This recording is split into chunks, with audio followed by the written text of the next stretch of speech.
말씀 중간소. 사도신경으로 우리의 신앙을 고백합니다. 나는 전능하신 아버지 하나님 천지의 창조주를 믿습니다. 나는 그의 유일하신 아들 우리 주 예수 그리스도를 믿습니다. 그는 성령으로 잉태되어 동정녀 마리아에게서 나시고 본디오 빌라도에게 고난을 받아 십자가에 못 박혀 죽으시고 장사된 지 사흘 만에 죽은 자 가운데서 다시 살아나셨으며 하늘에 오르시어 전능하신 아버지 하나님 우편에 앉아 계시다가 거기로부터 살아있는 자와 죽은 자를 심판하러 오십니다. 성령을 믿으며 거룩한 공교회와 성도의 교제와 죄를 용서받는 것과 몸의 부활과 영생을 믿습니다. 아멘.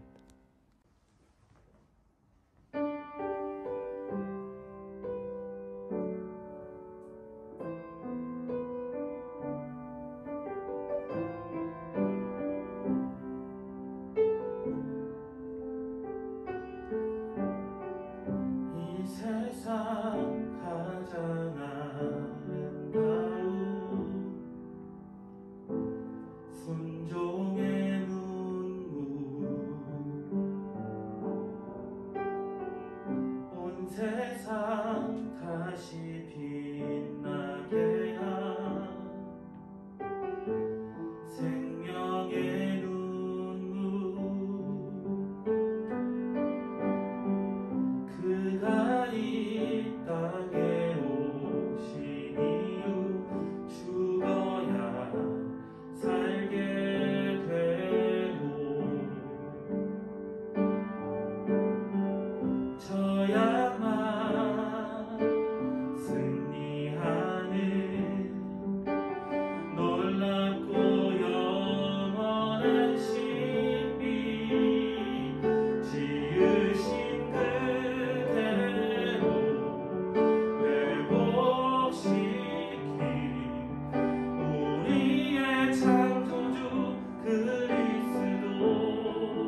크고 크신 주의 영광을 나 보리라.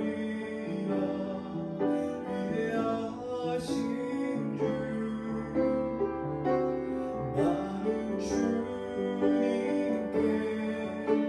소감자되어 주의 나라 위해 진심으로 살리라. 주의 마음에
고백이 더 낮은 곳으로 쓰러져 있는 그들을 향해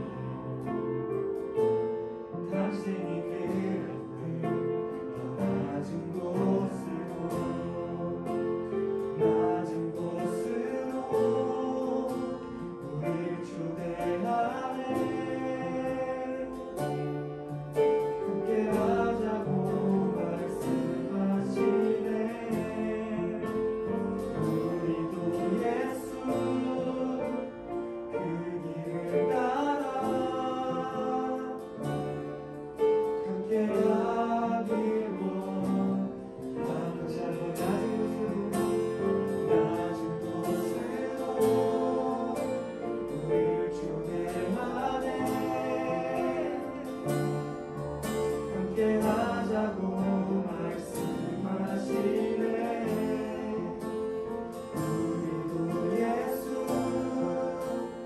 그 길을 따라 함께 가기로 주님이 우리와 함께 하시네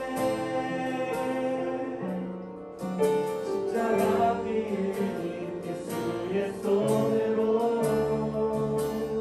모든 아픔을 위로하시네 우리에게 보여 주 예배합니다 예배합니다 찬양합니다 찬양합니다 주님만 날 다스리소서 예배합니다 찬양합니다 주님 홀로 높임 받으소서 예배합니다 예배합니다 찬양합니다 주님만 날 다스리소서 예배합니다 찬양합니다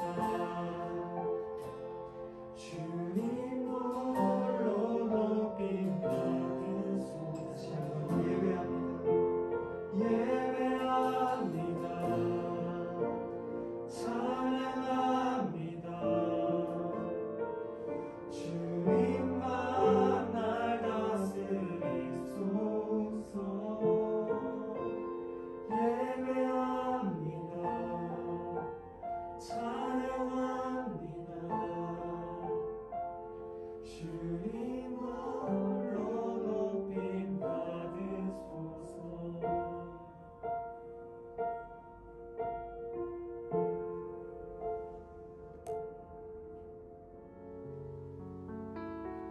사랑이 풍성하신 하나님, 연약하고 부족한 저희를 사랑해 주시고 때를 따라 부족함 없이 채워주시는 은혜를 감사합니다. 거룩한 주님의 날, 주님께 예배드릴 수 있도록 인도해 주신 은혜를 또한 감사드립니다. 오늘도 연약한 모습 그대로 주님 앞에 나왔지만 마음과 뜻과 정성을 다해 예배 올려드립니다. 이번 한 주간 저희가 알게 모르게 지은 죄들을 다 용서해 주시고 이제 곧 시작될 대면 예배를 잘 종교할 수 있도록 도와주세요. 오늘 우리에게 말씀을 전해주실 전도사님을 축복해 주시고 우리가 말씀을 듣는 동안 다른 것에 유혹되지 않게 도와주세요. 오늘 배운 말씀 앞으로 한 주간 제 삶에 잘 적용하며 살 수 있도록 도와주세요. 예수님 이름으로 기도드렸습니다. 아멘. 오늘 우리에게 주시는 하나님의 말씀은 열왕기상 19장 1절에서 5절까지의 말씀입니다. 아합이 엘리야가 행한 모든 일과 그가 어떻게 모든 선지자를 칼로 죽였는지를 이세벨에게 말하니 이세벨이 사신을 엘리야에게 보내어 이르되 내가 내일 이맘때에는 반드시 내 생명을 저 사람들 중 한 사람의 생명과 같게 하리라. 그렇게 하지 아니하면 신들이 내게 벌 위에 벌을 내림이 마땅하니라 한지라. 그가 이 형편을 보고 일어나 자기의 생명을 위해 도망하여 유다에 속한 브엘세바에 이르러 자기의 사환을 그곳에 머물게 하고 자기 자신은 광야로 들어가 하룻길쯤 가서 한 로뎀 나무 아래에 앉아서 자기가 죽기를 원하여 이르되 여호와여 넉넉하오니 지금 내 생명을 거두시옵소서 나는 내 조상들보다 낫지 못하니이다 하고 로뎀 나무 아래에 누워 자더니 천사가 그를 어루만지며 그에게 이르되 일어나서 먹으라 하는지라. 아멘. 우리 사랑하는 아이언스케 청소년 여러분 모두 반갑습니다. 오늘은 배경이 많이 봤던 배경이죠. 네, 우리가 찬양 영상에 많이 나오는 배경인데 오늘은 이곳에서 말씀을 나눠보려고 해요. 오늘 말씀을 통해서도 하나님께서 부어주시는 귀한 은혜가 있기를 바랍니다. 맥킨토시 컴퓨터라고 하는 거로 시작을 해서 이제 개인용 컴퓨터에 새로운 신화를 일으켰던 아주 유명한 회사가 하나 있는데요. 무엇이냐면 바로 애플입니다. 애플은 아이팟 그리고 아이폰을 개발하면서 더 거대한 기업으로 성장하게 되었죠. 거기에도 발전하여 아이패드, 맥북, 아이맥, 에어팟 등 이제 누군가의 필수품이 되어버린 이제 애플이라고 하는 회사는 1976년에 그 유명한 우리 스티브 잡스 그리고 그들의 동역자와 함께 설립된 회사라고 합니다. 애플하면 스티브 잡스, 스티브 잡스하면 애플 하는 것처럼 그 둘의 관계를 절대 떼어놓을 수가 없는데요. 지금은 세상을 떠나서 이 땅에 없지만 사실 스티브 잡스의 인생이 보이는 것만큼 그렇게 평탄하지만은 않았다고 합니다. 스티브 잡스는 대학교를 한 학기만 다니다가 이제 자퇴를 했다고 하는데요. 이후에 듣고 싶은 과목만 청강생활 1년 반 정도 들었었다고 해요. 그러니까 자신이 흥미가 있었던 과목들만 들었다라고 하는 것이죠. 그런데 학생 신분이 아니었기 때문에 친구의 기숙사에서 이제 비집고 들어가서 함께 잠을 자기도 했었고 또 음식을 사서 먹기 위해서 빈 콜라병들 당시 5센트 정도 주는 것을 모으면서 생활했다고 합니다. 말 그대로 밑바닥부터 시작했던 스티브 잡스의 인생인데 그 모든 경험들이 훗날 애플을 세우고 나서 아주 큰 도움들이 되는 경험들이었다라고 얘기했다고 합니다. 어쨌든 모두가 알 수 있는 것은 스티브 잡스에게도 밑바닥이라고 하는 인생의 시간들이 있었다라고 하는 것이죠. 사람의 인생에는 이처럼 크고 작은 일들이 참 많이 일어납니다. 그렇기 때문에 한 사람의 인생을 이야기할 때 평탄하다라고 이야기할 수 있는 것은 사실 쉽지가 않아요. 왜냐하면 모든 사람들에게는 이게 높든 낮든 이 굴곡이 있기 때문입니다. 언제는 100을 찍고 아주 기쁘고 행복한 날을 보내고 있다면 언젠간 이것이 반토막 나고 아니면 더 내려가는 심각한 상황들을 마주하는 것이 우리가 살아가는 인생이라고 하는 것이죠. 굴곡진 인생이라고 하는 걸 생각해 봤을 때 이 말은 모든 사람들이 모든 순간 속에서 완벽할 수가 없다라고 하는 것을 알려줍니다. 그렇기 때문에 사람은 본인의 한계를 느끼고 그 한계를 해결하기 위해서 한 가지 방법을 찾아왔었는데요. 그것이 무엇이냐 하면 바로 신앙입니다. 가까운 예를 들어볼게요. 우리나라에서는 전통사회 부속에서 무당이 초자연적인 존재와 교류를 해가지고 질병의 치료뿐만 아니라 미래의 어떤 기료 화복을 예언하는 등의 종교적인 역할을 하기도 했었죠. 지금 왜 당장 이게 풀리지 않는지, 왜 자꾸 내 마음이 불안한지 그 이유가 무엇인지 알 수가 없었던 인간은 보이지 않는 힘이 있다고 믿어서 무당을 찾아갔다고 합니다. 이 시대의 점을 보고 타로를 보고 사주를 보는 것도 마찬가지겠죠. 잘 모르니까 알고 싶어서 가는 겁니다. 심지어는 나무를 숭배하고 태양을 숭배하기도 했습니다. 강아지와 돼지도 예외는 아니었죠. 인간에게는 늘 옛날부터 무엇인가를 의지할 것이 필요했고 의지할 수밖에 없는 존재였다라고 하는 것입니다. 그리고 이러한 배경에 시작된 것이 바로 신앙 그리고 믿음이라고 하는 것입니다. 심리학에서 이야기하는 플라시보 효과 여러분들 많이 들어봤죠? 의사가 효과 없는 가짜약 혹은 꾸며낸 치료법을 환자에게 제안했을 때 환자의 긍정적인 믿음으로 인해서 그 병세가 호전되는 것을 이야기합니다. 즉 이야기를 듣는 주체, 자기 자신 그 믿음에 따라서 상황이 확 바뀌어버릴 수도 있다라고 하는 것이죠. 그런데 정말 이런 플라시보 효과와 같은 것들이 무속신앙을 통해서도 나무를 보고 절하고 강아지를 섬기는 사람들의 삶 속에서도 일어났습니다. 그런데 이런 모습을 보고 이것이 정말 그들이 믿는 신들이 존재하기 때문이라고 이야기할 수 있을까요? 아니요, 절대 그럴 수 없습니다. 왜냐하면 앞서 말한 것들은 말 그대로 미신 그리고 가짜들이기 때문이죠. 하지만 사람들은 그들이 옛날부터 보아왔던 신앙대로 믿음대로 세상을 살았고 그것은 곧 한 사람의 가치관과 인생관이 되었으며 신념으로까지 발전을 했습니다. 그래서 한번 자리 잡은 신념이라고 하는 것은 그 누구도 건드릴 수가 없는 것이 되었고 그것은 가족도 예외가 없었습니다. 서로 다른 신념으로 인해서 갈등을 겪다가 평생 연을 끊어버리는 경우가 생각보다 있다는 것이죠. 지금 함께 살고 있는 엄마, 아빠, 형, 누나, 오빠, 동생, 언니 이런 사람들과 한순간에 모르는 사람처럼 지내게 될 수도 있다라고 하는 것입니다. 대표적으로 신천지가 그렇죠. 그들은 가족도 하나님도 없습니다. 교주밖에 없어요. 한 번 빠지면 빠져나올 수가 없습니다. 평화롭던 가족에게 엄청난 위기가 닥친다라고 하는 것이죠. 그렇기 때문에 어쨌든 한계를 가지고 있는 인간, 그 인간에게 무엇을 믿고 무엇을 의지하는가의 문제는요, 생각보다 아주 중요한 문제가 될 수밖에 없습니다. 잘못 믿으면 아무것도 남지가 않기 때문이에요. 기독교에서는 특별히 믿음과 구원에 대해서 아주 중요하게 이야기합니다. 하박국 2장에서는요, 의인은 믿음으로 말미암아 살리라 라고 이야기하는데 결국 구원, 즉 살기 위해서는 믿음이 필요하다라고 하는 것이고, 여기에서 말하는 믿음은요, 앞서 이야기했던 무속신앙 혹은 점을 보는 것과 같은 믿음의 차원과는 완전히 다른 차원의 중요성을 가집니다. 왜냐하면 잘못 믿으면 죽기 때문입니다. 성경은 잘못 믿으면 죽는다고 이야기합니다. 하지만 다행이죠. 우리는 교회에 나오는 사람들이고 온라인이든 오프라인이든 상관없이 매주 11시에 눈 비비고 일어나 씻고 예배를 드리고 있습니다. 그리고 그 대상은 하나님으로 분명하죠. 우리는 그렇게 어렸을 때부터 열심히 올바른 신앙생활을 하고 있는 사람들입니다. 죽을 걱정이 없어요. 자, 이제 다 끝났습니다. 그런데 정말 여러분, 끝입니까? 여기서 우리가 마주하는 문제가 하나가 더 있죠. 예수님께서 우리를 너무나도 사랑하셔서 우리를 위해 십자가에 못 박혀 돌아가셨고 다시 부활하셔서 승천하셨습니다. 그래서 이 사실을 믿는 사람들은 구원을 받습니다 라고 하는 이 진리가 진리로 다가오지가 않는다라고 하는 것입니다. 더 쉽게 이야기해 볼게요. 믿어지지가 않아요. 믿지 못하고 있는 사람이 사실 더 많을 수가 있다라고 하는 것이죠.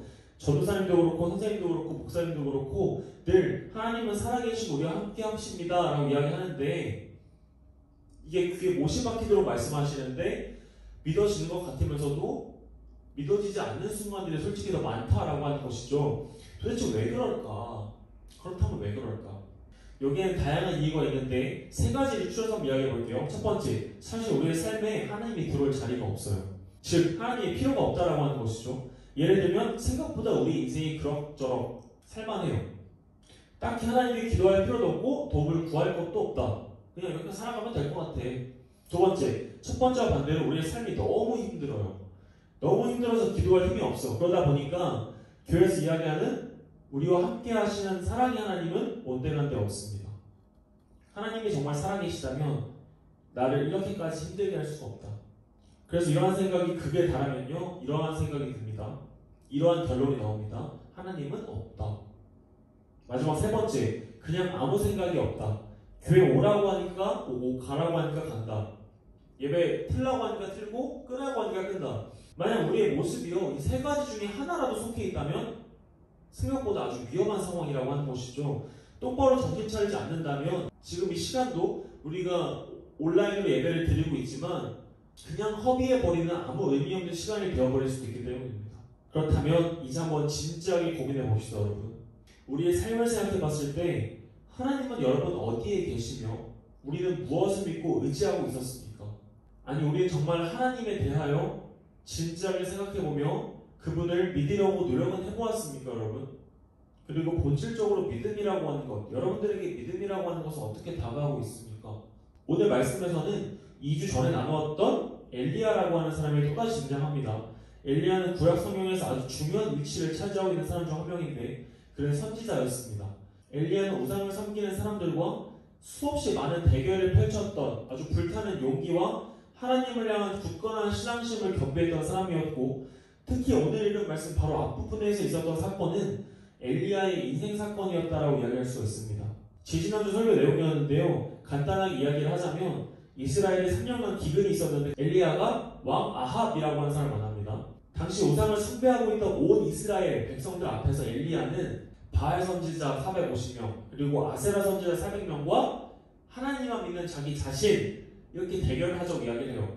대결 방법은 이랬어요. 송아지 2마리를 택해서 각각 단 위에 이렇게 올려놔. 그래놓고 바알의 이름과 하나님의 이름을 불러서 불로 응답하는 신. 그 올려놓은 제단 위에 있는 제물에다가 불로 응답하는 신이 진짜 살아있는 신이다 이거였어요. 이제 바알 선지자들은요 자신들의 의식대로 몸에 칼을 대고 막 바알을 부르짖었지만요 당연하게도 바알은 응답하지 않는 가짜 신이었기 때문에 응답하지 않았고 반대로 엘리야가 하나님께 기도했을 때 살아계신 하나님은 제단 위에 있던 모든 것들을 불태워버리셨습니다. 그리고 그 장면을 보고 이스라엘의 모든 백성들은 하나님께 돌아왔고 그 자리에서 모든 바알 선지자들은 죽임을 당하게 되었죠. 그런데 그렇게 엄청난 사건을 믿음으로 해결해낸 엘리야였습니다. 그런데 오늘 말씀을 보니까요 그러한 상황과는 전혀 어울리지 않는 모습을 보입니다. 오늘 말씀에서는 엘리야가 쓰러져 있습니다. 배고파서 쓰러져 있는 것이 아닙니다. 무서워서 벌벌 떨고 있었다. 두려워서 쓰러져 있었다라고 하는 것이죠. 그리고 하나님께 이야기하고 있습니다. 하나님, 나 이만하면 됐으니까 빨리 좀 데려가시면 안 돼요? 왜 그랬을까? 엘리야가 인생 사건을 무사하게 마친 후에요. 그 소식이 아합의 왕 이세벨이라고 하는 여왕의 귀에 들어갑니다. 이세벨은 철저한 우상숭배자였는데 그 소식을 듣자 이세벨이 열받아서 이야기해요. 엘리야 죽여버린다. 엘리야 죽여버린다.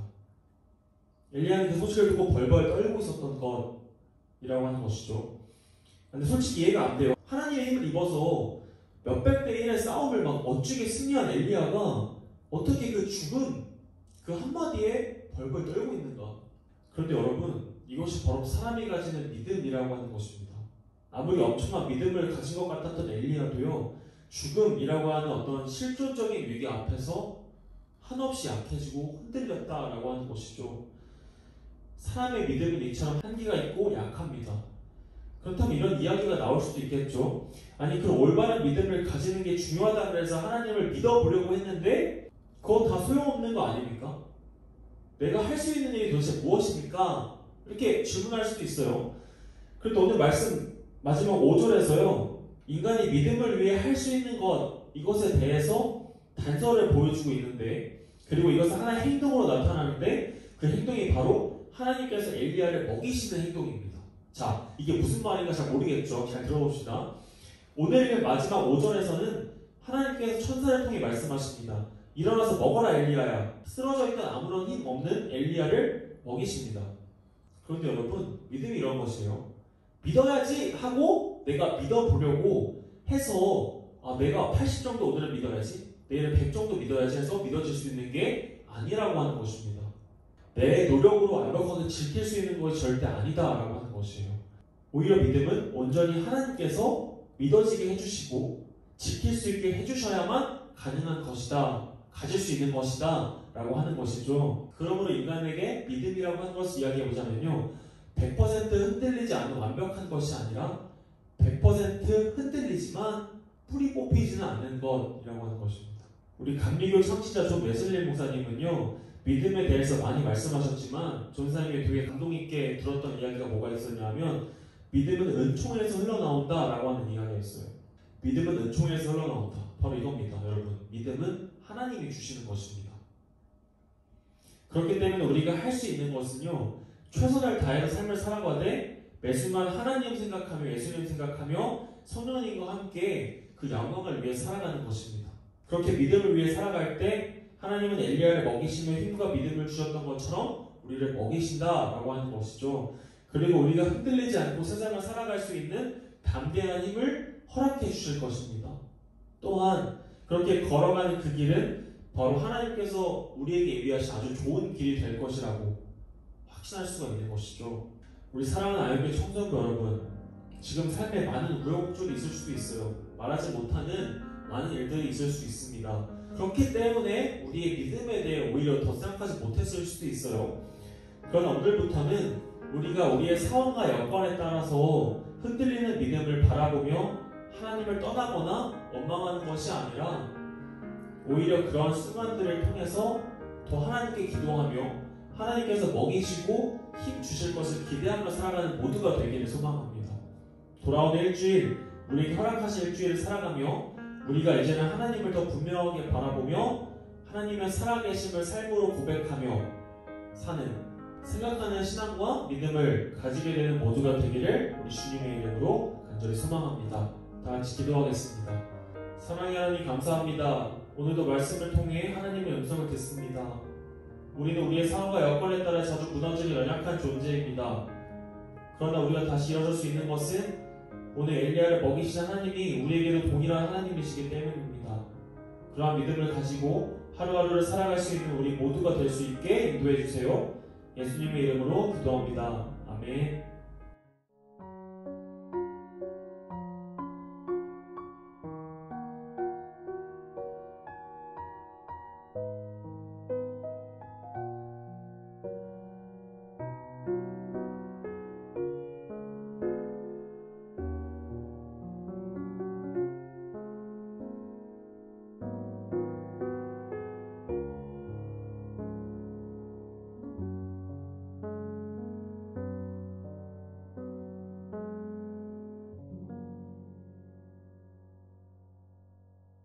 주님이 알려주신 기도를 드리겠습니다. 하늘에 계신 우리 아버지, 아버지의 이름을 거룩하게 하시며 아버지의 나라가 오게 하시며 아버지의 뜻이 하늘에서와 같이 땅에서도 이루어지게 하소서. 오늘 우리에게 일용할 양식을 주시고 우리가 우리에게 잘못한 사람을 용서하여 준 것 같이 우리 죄를 용서하여 주시고 우리를 시험에 빠지지 않게 하시고 악에서 구하소서. 나라와 권능과 영광이 영원히 아버지의 것입니다. 아멘.